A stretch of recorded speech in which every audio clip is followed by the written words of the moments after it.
السلام عليكم ورحمة الله وبركاته. أسعد الله مساكم بكل خير. في موضوع لازم كل الناشطين والإعلاميين واليوتيوبرز يتكلموا عنه. المرور عندنا هنا تحصله بالجولة ولا بالأماكن الذي فيهن قاطرات ولا شيء ولا باب اليمن 24 ساعة. الأماكن الضيقة واللي لازم يكون المرور متواجد فيها ما تحصله. مثلا معك متواجد المرور بالزبيري قدام مستشفى الجمهوري، داخل بالزبيري عند سوبر ماركت الهدى أو مطعم الربيع ما تحصلش، مع أنه هناك تحصل زحمات تسبب الزحمة من الزبيري لا هايل، وهو سبب ايش؟ مجنبين هناك. ليش؟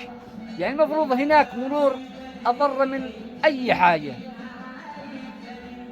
وفي أماكن ثانية، بس يعني هذا الخط اللي هو يعني بكثرة يواجه زحمة ومشاكل بسبب متخلفين واقفين بالشوارع. هذا وسلامتكم.